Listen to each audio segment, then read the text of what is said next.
Good morning, everyone, and welcome to Mondays with Meg.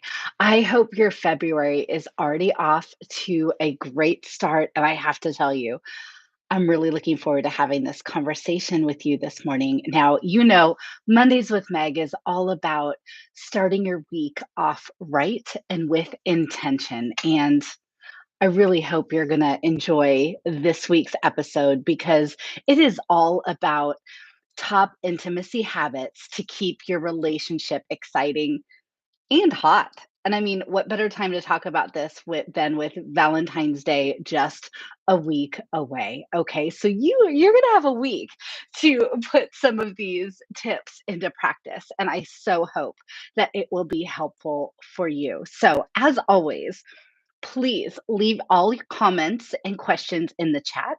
And I am so thrilled to have this time with you this morning. Now, being intimate is an important part of any relationship, and life is too short to have a horrible or not very fulfilling romantic life. Am I right?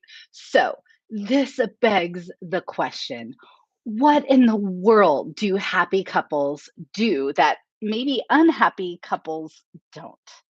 Well, as it turns out, there are actually several things. So, in today's episode of Mondays with Meg, we are going to focus on the top intimacy ideas that happy couples use to keep things spicy and to keep them intimately connected. Okay, so let's jump in. And at any time, please leave any questions or comments in the chat. I absolutely want to hear from you. So, the first idea that we want to talk about today is that they both initiate, okay? And I know what you're thinking. Sometimes, especially in what we've all been living through the past few years, sometimes work, family, or even just life in general can get in the way of how much we feel like initiating. Okay. But here's the thing, we all have the desire to feel wanted. Okay. And by doing this, by both partners initiating, it really takes the pressure off because all of us have a fear of rejection. But when initiating is something that both people do, it erases that burden and leads to much deeper intimacy. And actually, failing to initiate is one of the biggest bedroom mistakes that any of us can make. Why?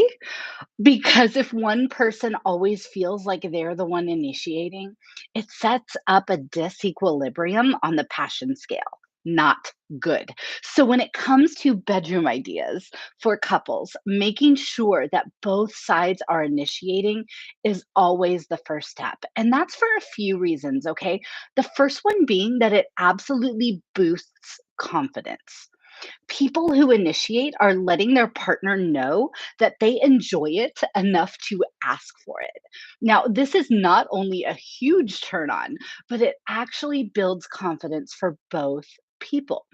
So one person feels good about being desired, and the other one feels empowered about going after what they want. Win win. Okay. It also strengthens your bond. So, intimacy is a great way to build intense chemistry between two people. Listen, making love or being intimate is not just about satisfying an urge. It is also about building an emotional connection, okay? So, physical intimacy leads to increased connectedness and more pleasure. It gives greater satisfaction and it releases endorphins. And who doesn't want that? Those are all really good things, okay? Now, the next idea that I want to bring up to you, my one of my biggest intimacy tips, is that happy couples, both of them flirt. Okay. So if you think that flirting is just what you do when you're dating someone, think again. Okay. Flirting when you're in a long term relationship or married is more important than ever. So I want you to think back to the beginning of your relationship. Were you more affectionate and flirtatious at that point? You probably were. But remember how you would dress up and make sure you looked good before you saw each other? All of those things. I want you to bring that back, okay? Because flirting helps to keep the spark alive and it allows the energy to simmer in between your intimate moments together, okay? The next idea I want to talk about is that happy couples always stay curious, okay? So let's face it. Turn ons can change over time, and happy couples always stay curious about what their partner is into, and they're always looking for new intimacy ideas. So here's the thing, communication is absolutely key to a healthy, intimate life. So because unless you're a mind reader, you'll have to actively get your partner to express what their needs are. And successful couples really create a deep connection by learning what gets their partner going on a physical and a mental and emotional level. The physical relationship will thrive when both invest in discovering those turn ons. Okay. And then the next tip I want to talk about today is that happy couples all both have confidence. And this one almost goes without saying, but I guarantee there's still someone out there that needs to hear it. All of the factors that affect how satisfied we are, um, one of the most important out of all of those is our confidence. You need to know what you bring to the table. Okay, so realize that you are not only desirable, but what you bring to the table is highly valued by your partner.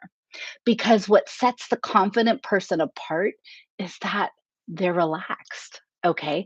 They allow themselves to fully experience intimacy because they aren't focused on what they dislike about their body or any of those things, or which side of their face is the best side, any of that stuff.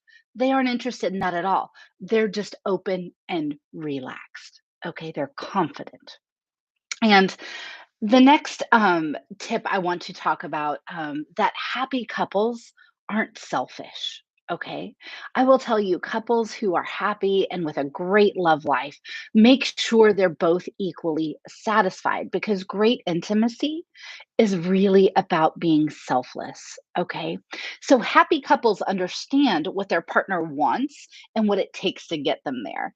And love lives that are one sided can lead to honestly bigger problems down the road. It can cause resentment. And when left unresolved, it can completely ruin the relationship. And none of us want that. More often than not, happy couples make sure that both of their desires are met. So important. So if happy couples only have time for a quickie maybe and only one person really comes to climax, then they make sure that it's mutual next time. It stops it from becoming an unhealthy pattern, and that is absolutely what we want. It doesn't have to be equal every single time, but it does need to be the majority of the time, okay? Now, the next thing I want to share is that happy couples stay connected to build intimacy, okay? I will tell you that couples that report being the happiest are the most attentive to each other's needs. They and needs in any way, right? They place a priority on having time together that is distraction free. And more distractions mean less relationship time. So give priority to the things that you care about. You want to keep the main things. And absolutely, your romantic relationship should be a main thing. Okay. Now, I will tell you, I hear this all the time through coaching is that so many women come to me and say, I don't have time to be intimate with my partner. I don't have time for this. I don't have time. However, I know that they're just sitting scrolling Facebook and Instagram like an hour before bed.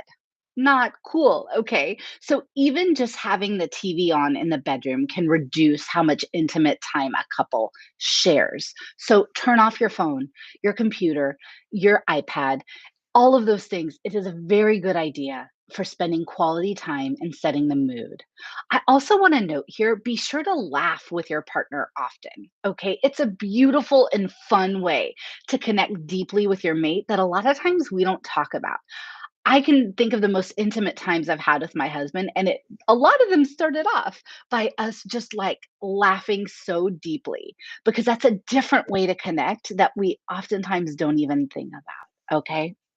Now, next, what I want to share with you is that they're a team. Okay.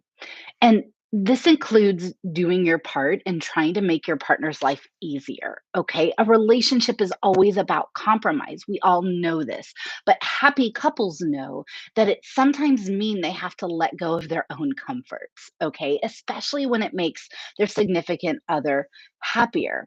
So think about it. Have you ever wanted to help someone who has helped you in the past? Okay. I'm sure you have. I know I have. The same principle applies to your relationship. So be willing to give more than you receive, and you will get that in return. Because the more you give, the more you'll receive. Your good deeds don't go unnoticed, and your partner will rise to the occasion for sure. Okay. So I promise you, we are going to be diving way deeper into this and giving you very actionable steps on how to thrive through your intimacy and all types of intimacy this Thursday night for Craig and I's Thriving Through Intimacy workshop. It's virtual. We hope you'll join us for it. There's just a few spots left, and we cannot wait to have this time with you. It can literally change everything for your relationship. And then you'll want to make sure you also join me this next Monday for Mondays with Meg, where we'll be chatting all about how to make new friends as an adult. Oh my gosh, people ask me about this all the time. You will not want to miss it. Okay, friend, have a fantastic Monday, and I want to hear from you. Leave me some comments about this because you're worth it. And so is your partner. All right, friend, have a great Monday. Bye bye.